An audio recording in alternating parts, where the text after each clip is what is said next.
Right, Neil Druckmann, of course, the individual behind The Last of Us Part 2, not Part 1, sort of involved in that, but he doesn't really stake the claim anyway. Well, he tries to. Anyway, he was also involved in the show. He left like a rat jumping ship, and he's now come out and explained why he's left, and it's funny. So let's take a look. Hit subscribe if you're new here. Do turn those bell notifications on. So he left, obviously just completely quit, and that was funny in and unto itself because basically The Last of Us Part 2, Last of Us Season 2 had sort of finished, and he was like, yeah, I'm done, see ya. It's like, right. Amazing timing. Amazing timing. Because the drop-off from Season 1 to Season 2, if you're not aware of it, is biblical. Like, actually biblical. It's so funny. So let's take a look, just for those that need a reminder. Oh look, Season 1. 96 and 86. It's not bad, is it? That's not bad. That's pretty decent, right? That's pretty good, isn't it? So remember, 96 and 86. God damn. Honestly, you can't make this stuff up. It's so comical. 86, or 96 and 86.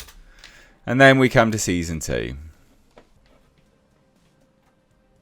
Womp womp. Womp womp.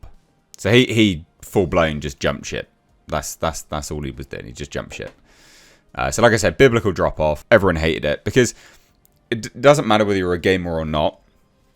Most people tend to, humans, if you're all part of the same sort of society and culture, right? You have shared values, shared moral compasses, shared ideologies. You all tend to gravitate towards certain things, certain narratives. And this subversion of expectations that they tried to pull on this, just everyone rejected. From gamers to people watching it. Just complete out and out rejection because it's crap. So, I'm here for it, basically.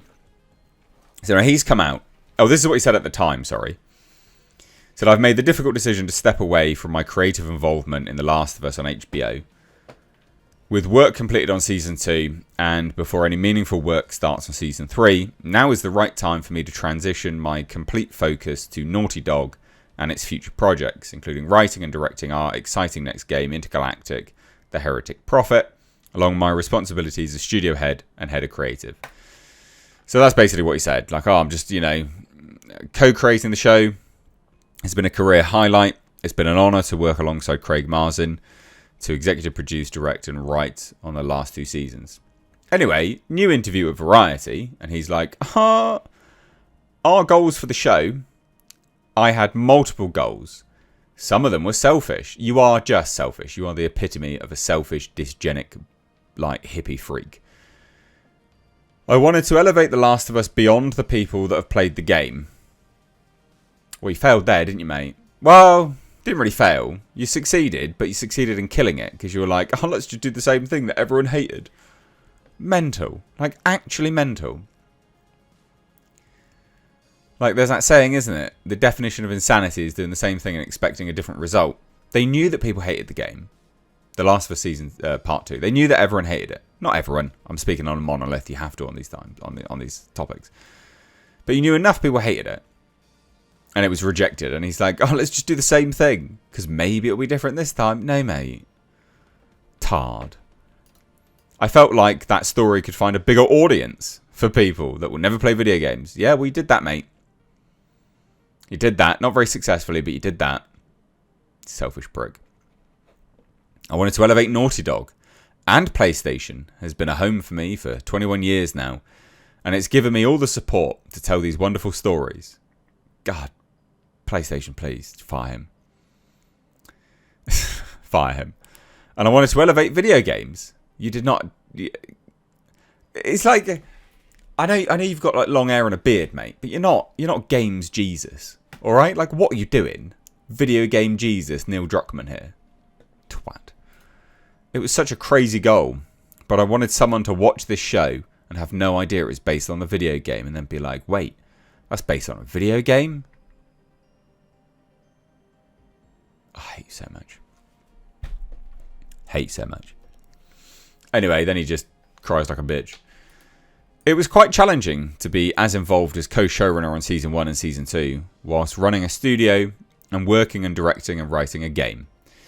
I really appreciated at Naughty Dog how many people stepped up whilst I was gone working on Season 2. Specifically, I spent quite a bit of effort on episode 206, prepping it, writing it, directing it. I wasn't sure if I'd be able to do that again.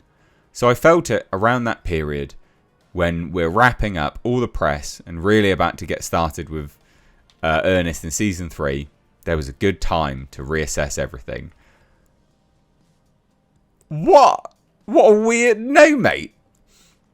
You finish with a press tour and you're like, I'm out of here. It's like, no, mate, that's bad timing. It's not very tactful. It was right when we were about to start the writer's room for Season 3. I looked at what's in front of me. What would the next season might look like. And with all the various Last of Us things I'm working on, not just the show, with all the various games I'm working on, the biggest one that takes up most of my time is Intergalactic: The Heretic Prophet, our next big IP for Naughty Dog, which looks terrible, by the way, and PlayStation. It felt like I could better serve all of my responsibilities if I stayed on at a higher level. Amazing. Amazing. Just complete cope. We had started talking about what is left to adapt back when we were working on Season 2, because we knew we would not be able to finish it and we were going to end on a cliffhanger. As I was saying earlier, my job now is to stay very high level. As much as I miss getting into the weeds and working on the effect shots and giving script notes and really getting into the details of it, I'm trying to just shepherd it. My hope for Season 3 and what I think I can best contribute to it is to make sure it's as deeply faithful to Season 1 was. Season 2 was pretty faithful too, mate. And it bombed, but alright. Because I feel like that is the gold standard for this kind of adaptation, whilst enjoying all these beautiful expansions that happen naturally with the rest of the team and how they're working on Season 3. So that is where my involvement will stay, is at the very, very high level. Amazing. Amazing. I actually don't think anyone's going to watch this. Like, it dropped off so bad, I don't think anyone's going to watch it. And fundamentally, you have employed someone that is just unlikable. You've crafted a character with Bella Ramsey's Ellie that is fundamentally unlikable. Not to mention weird looking. So, not to mention can't act. So, it's like the trifecta. Unlikable, weird looking, can't act. Why would anyone want to watch that for an hour? Why?